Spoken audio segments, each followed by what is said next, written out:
Here's the first story we have from the New York Times. Justice Department issues 40 subpoenas in a week, expanding its January 6th inquiry. It also seized the phones of two top Trump advisors, a sign of an escalating investigation 2 months before the midterm elections. Now this is like October surprise territory. They say we're not supposed to do anything 60 days before an election. Okay, well, they just did.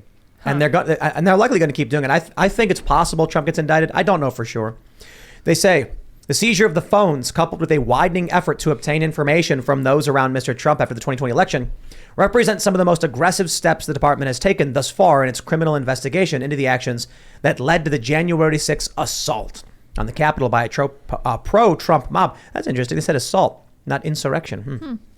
The extent of the investigation has come into focus in recent days, even though it has often been overshadowed by the government's legal clash with Mr. Trump and his lawyers over a separate inquiry, blah, blah, blah. Okay, now they're just kind of fluffing words up in this article. We get it. The big news is that they went after Trump. They went after Trump supporters and Trump allies and people working with Trump. So I guess, I don't know, is Banana Republic? Is this, we're going to have a free and fair election this November, or is the FBI interfering right now with the Republican Party? This is a very dangerous escalation, which is being met with the Biden administration laying down the groundwork for really not just tough talk, but tough actions. We've seen Hillary Clinton just today compare Trump supporters to Al-Qaeda. We saw Kamala Harris on 9/11 at Ground Zero describe how threats against democracy should be treated like terrorists. We saw Biden on 9/11 also specifically say how terror victims should stand up for democracy. They're laying the groundwork for something very serious. I think they're acting like a scared animal that's being backed in a corner because everyone's telling people to vote Republican, whether it's Aaron Rodgers, whether it's Joe Rogan. They're coming out and saying, hey, vote Republican. I think they see the Republicans as a threat. And I think when you have an animal that's in a corner, it could do anything at any moment, and I think the animal's afraid and it could bite, and I think there's going to be some larger consequences moving ahead as their grip of power is slowly unleashing and becoming loose. No, you're 100% right, and to your question, I think it's the latter of the three, and the interesting thing about this is that all of this could have been avoided. There were speculations of irregularities in the 2020 election, and if the appropriate people would have taken those allegations seriously, or those concerns seriously, and looked into it in a responsible way, then that would have evaded a lot of what ended up happening. I agree. So yeah, they didn't though. A lot of the lawsuits were thrown out on standing, not the merits.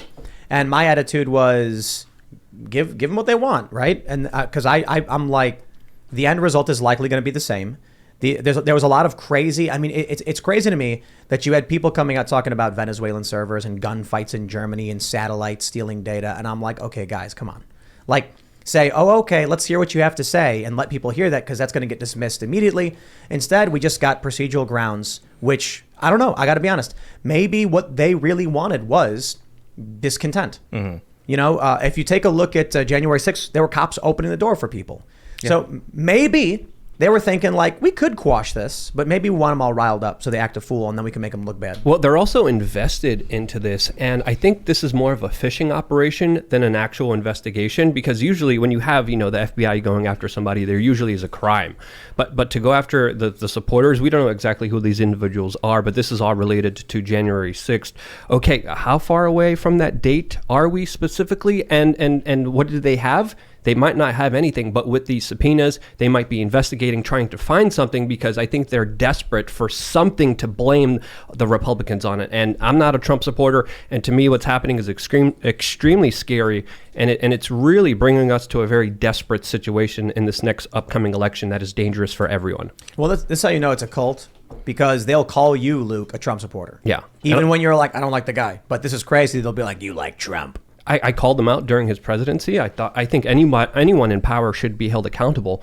But again, what's happening here to Trump is making everyone in the middle see this situation and see this doesn't really add up. This doesn't really make sense. It really is an overreach of power, an abuse of power that we see in a lot of developing countries. But happening here, it's very, very dangerous, especially with our current cultural climate. Yeah, absolutely. Setting a very negative precedents for the future of American politics. And I would hate to see people, on the Republican side doing the same thing for their Democratic adversaries. And so I'm just, I'm very concerned about what kind of precedents this sets for sure. I think people are losing confidence, especially in the FBI. Steve Bannon comes out on his show. It's a massive show. He's talking with Charlie Kirk on another massive show, and he says that they're basically it's a weaponization. It's a political. It's Biden's Gestapo. We had that one poll that showed, I think, what was it, like a majority of people thought that I think this might have been Rasmussen. Majority of people thought that there was an element of the FBI that were acting like Joe Biden's personal Gestapo. I think it was James Lindsay.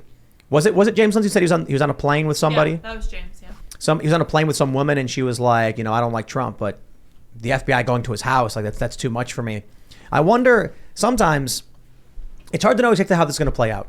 Is this going to demonize Trump and Trump supporters in an attempt for by the Democrats to say, haha, MAGA evil? Because it seems like that was their play. The Democrats were propping up Republican candidates, propping up their messages, and the media reported it as well. They want the Trump supported candidates, the Trump endorsed candidates to win so that they can win in the general. So get them in the primary. And this seems to be in line with that. They prop up the messaging of Trump supporters. Once Trump supporters win 92% endorsement success from Trump, they then do things like this. Biden comes out and says MAGA is evil, blah, blah, blah, or extremist. And then it scares the public. Or maybe it'll have the inverse effect. It's like, how do you know? Maybe people will see this and they'll be like, yo, they've gone too far, and then end up voting the other direction. I think historically America has always bounced out of these situations. Whenever we go too far down the left rabbit hole, I think Americans tend to shake themselves out of it. And I think that's why, to your point, they're running scared, because America has such a unique history. We are individuals by nature.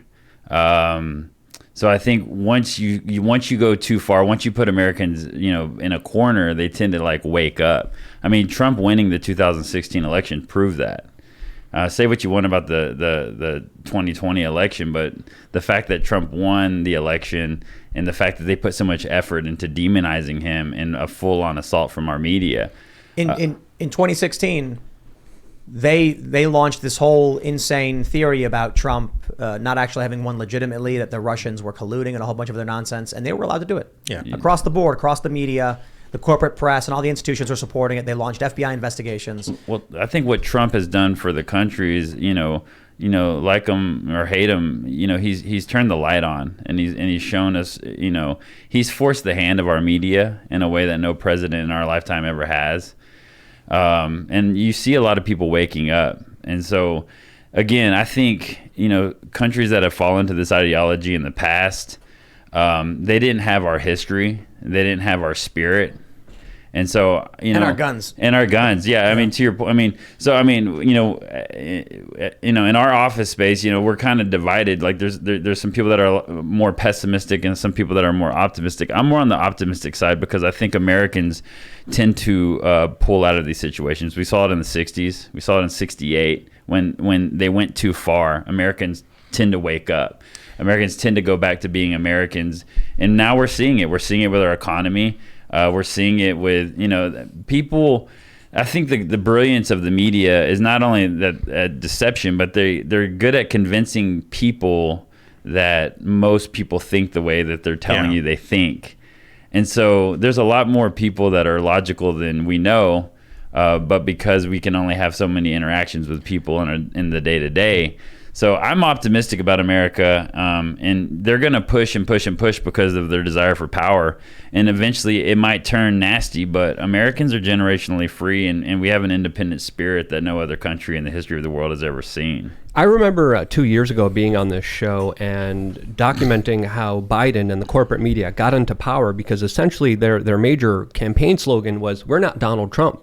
He got into office and he kept saying, "We're not Donald Trump. Donald Trump's bad. Donald Trump's bad." And they kept obsessing about Donald Trump. And we were watching his administration. We're like, okay, what are you going to do? What policies are you going to put forward? The Democrats don't have anything except for Donald Trump as a way to galvanize the general public, and they don't have anything to show for their records within the last few years. What they have is devastation. They've wrecked this economy. They pushed up World Economic Forum, Great Reset policies that have devastated the middle class, that have made people more poor. They have no record to stand on other than the destruction of our society. And I think this is why, in part, we have this obsession with Trump, because they don't have anything else to stand behind. But also at the same time, I do believe that this is a part of a larger divide and conquer agenda to make sure blue collar Americans fight each other. And this is the perfect kind of pendulum swing point that we're at, where we have Trump and we have Biden. This is the perfect way to distract all of us and have all of us fighting and not looking at the true cause of our pain. This is why they're going after the MAGA Republicans. Why Joe Biden's like the MAGA what do you call them, Maggie Republicans? Because they know Trump's not going to be around forever. They can't use him as their weapon. So when Trump, is either retires or loses or whatever happens, they need that anger because it's the only thing that brings the left together enough. Yeah. If Trump bows out, this is one of the reasons why I lean a little bit in the direction of DeSantis, though I'm fairly split between the two. I'm starting to lean a little bit more DeSantis these days. It goes back and forth. But I think the reason might be Trump as a powerful, prominent figure is easily recognizable and easy to use in media, either for loving him or hating him. DeSantis, with all due respect, is a more boring character. The people who know him love him. The people who know his policies respect him. But most people don't care. He's not a celebrity. Donald Trump was on The Apprentice. Donald Trump is the TV reality guy. So everyone was like, oh yeah, we know Donald Trump. And then they could be like, here's why he's bad, here's why he's good. And everybody just loves to stare at the man. I think if Ron DeSantis wins, they will try the MAGA Republican thing, but it's not going to work. Yeah. So what's likely going to happen is right now you have leftists and you have Democrats for some reason united. It makes no sense. It's like the people who oppose on the 1% teaming up with the 1%. Don't ask me why. Well, I guess you could. The answer is they hate Donald Trump. You get Trump out of the equation and they're going to scream MAGA Republicans and people are going to be like, who's that? Who are we mad at now? I don't know what you're talking about. Are we mad at some? Maybe that works in local elections. It's not going to work nationally. And then what happens is the left, the Democrats, the Democratic Socialists, they all break up into different factions, once again fighting each other, like Occupy Wall Street was angry with Democrats. And then you're going to get the MAGA coalition, which is a massive group of conservatives, libertarians, post-liberals, politically homeless individuals. And then I think you see some kind of like MAGA sweep. That's if and when they lose the ability to rally people around hating Trump. Yeah. Like, so with this last speech that Biden gave, like, it was pretty pathetic that here you have a president who's 2 years in office and he's making his latest speech about Trump and MAGA Republicans. He doesn't have a record to stand on in terms of the positives that he has been able to put forth in these past 2 years. And so he makes it about, building an enemy and basically doubling all focuses on that enemy and getting people to hate that enemy and saying things like, if we come together, we can march forward to a better future. It's very pathetic. But, for me, to your point about DeSantis, from a spectator's point of view, DeSantis have proven to be effective in terms of staring down and being effective against a lot of the kind of woke policies that are coming down the tubes. And so for a lot of people, I feel like they will be attracted to a DeSantis type person come 2024 based on his effectiveness in a place like Florida. And his backbone. Yeah. Not only the effectiveness, but also the prospects of potential peace and not craziness from the other side that, of course, is extremely hyperbolic, extremely sensationalistic. And they know if Trump's going to go in there, he's going to be looking for redemption. That's the kind of ideas, that's the type of thinking that a lot of people have. And I would see the party establishment galvanize more people against that than potentially a DeSantis, who, again, also interesting figure. I go back and forth on him as well. I think any person in politics should be criticized. But you made that point that I was trying to make. You made it a lot more eloquently than I did. They have nothing to stand on. done except for the destruction of the American working class. And I think at the end of the day, both political parties have caused these policies that destroyed the blue collar workers in this country, that have destroyed the way of life in this country, that have destroyed civil liberties and any kind of economic prosperity that we had before. And right now, I think we're in limbo of a lot of chaos that is hitting people all at once. And I think we're even at a point where people don't know how to even respond to all of this all at once. Thanks for checking out this segment from the Timcast IRL podcast. But if you want to check out the full show live, tune in Monday through Friday at 8 p.m. And if you want more special access content, head over to timcast.com and become a member. Your membership helps sustain this company, keep our journalists employed, makes this show happen, and you will get access to exclusive members-only segments of the Timcast IRL podcast, and there's a massive library to check out. So again, go to timcast.com or tune in Monday through Friday at 8 p.m., and we'll see you all there.